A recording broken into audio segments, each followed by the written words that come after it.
Prêt. Bonjour, bonjour Bonjour, professeur. Merci pour cette opportunité de parler avec vous pas dehors de de l'école. quoi. Et nous commençons avec la première question qui c'est, pouvez-vous vous présenter et expliquer votre métier de traducteur, s'il vous plaît? Oui, bien sûr.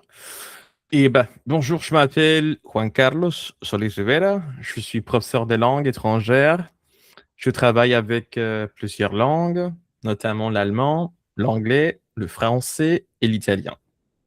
En parallèle de l'enseignement, je réalise aussi des activités de traduction dans des contextes académiques et professionnels. Et le métier de traducteur consiste à transférer un texte d'une langue à une autre, tout en conservant le sens, le style et l'intention du document original. OK. Quelle étude et formation avez-vous suivi pour devenir traducteur? Et j'ai suivi une formation universitaire en langue étrangère et en linguistique appliquée. Et en fait, mon diplôme, c'est dans l'enseignement de l'anglais. Mais j'ai suivi la formation continue et dans des domaines comme la linguistique appliquée. Et puis, mon expérience comme enseignant m'a aussi beaucoup aidé à développer des compétences en analyse linguistique, en grammaire et en communication interculturelle. Et je continue également à améliorer mes compétences grâce à la lecture, à la pratique et à la recherche dans différentes langues. Merci. Est-il nécessaire qu'un en certification peut se devenir traducteur? Ça dépend du contexte et ça dépend aussi du pays où on va travailler. Par exemple, ici, dans notre contexte et professionnel et au Mexique, il ne faut pas avoir un diplôme comme traducteur.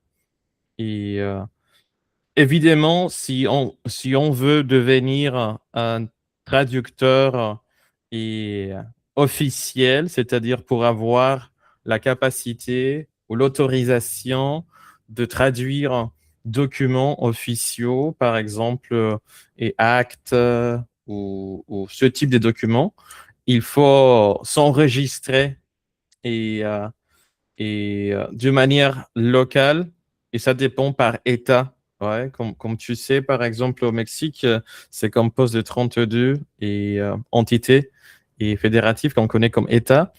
Et par exemple, si je voudrais devenir un traducteur officiel ici au Yucatan, je devrais m'enregistrer. Et pour ça, évidemment, je dois présenter des documents qui peuvent attester de ma formation académique et surtout l'expérience. Mais en général, par exemple, il y a des clients qui ont besoin seulement d'avoir un document final et déjà traduit.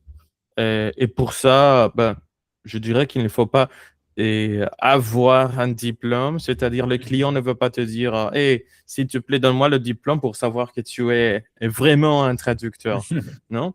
Mais, mais moi, personnellement, je conseillerais à tous de au moins essayer de suivre une formation, même si c'est une formation partielle ou il ne faut pas avoir un diplôme universitaire, mais il faut apprendre. Et évidemment, oui, sans doute. Oui. Et quel type de document traduisez-vous comme Euh, technique oh, juridique? ouais, je travaille surtout avec des documents académiques et éducatifs et professionnels. Et par exemple, je traduis des supports pédagogiques, des textes liés à l'enseignement des langues et des consignes d'examen et parfois aussi des documents spécialisés dans les domaines médical ou administratifs, etc. Mhm. D'accord, merci. Et quelles compétences sont nécessaires pour être un bon traducteur? À mon avis, un bon traducteur doit avoir une excellente maîtrise de ses langues de travail et une bonne capacité de rédaction. Il faut aussi avoir, en fait, il faut être très attentif aux détails comprendre le contexte culturel et savoir faire des recherches terminologiques quand c'est nécessaire. Et à différence de l'interprétation, moi je dirais que pour la traduction, la patience et la précision sont également très importants. Non, d'accord, merci. Quels sont les outils ou logiciels utilisés dans votre travail? Ben, j'utilise différents outils numériques pour la rédaction et pour la révision et la recherche terminologique. Et par exemple, je travaille souvent avec des dictionnaires spécialisés, des corpus en ligne et, Mhm. euh, et j'utilise aussi des outils technologiques pour organiser les contenus et pour vérifier l'accurance linguistique des textes. Non, Word n'est pas suffisant. Non, ne pas suffisant. Bah, en fait, on peut traduire juste avec Word, bah, mais ça c'est vraiment difficile, surtout si c'est un document vraiment long. Par exemple, si on va Mhm. traduire un diplôme, ben, tu peux le faire avec Word et voilà, il n'y a pas de problème. Mais dans mon cas, par exemple, je dois traduire des articles qui vont être publiés dans des magazines académiques, par exemple. Et ce sont des documents de peut-être, je sais pas, euh, 20 pages, 15 Mhm. pages. Et et il y a des blocs de texte, des paragraphes si longs, et pas d'images, pas de photos, c'est juste texte. Et donc, c'est trop d'informations pour gérer. Donc, les logiciels que j'utilise et m'aident surtout à pouvoir organiser l'information dans des blocs qui sont plus faciles à travailler. Ouais. Et donc, oui, on peut le faire avec Word, mais c'est plus pratique et plus efficient si on emploie des la numérique pour tout ça, en fait. Oui, oui. Et pour l'instant et au présent, il y a en fait une quantité incommensurable de choix pour Mhm. utiliser, pour employer. Donc, si on ne les utilise pas, moi, je dirais que le traducteur est un bête, hein, non? Ouais, il faut les utiliser. Je suis d'accord, je le sais. Yeah, merci. Quels sont les débouchés professionnels dans les domaines de la traduction?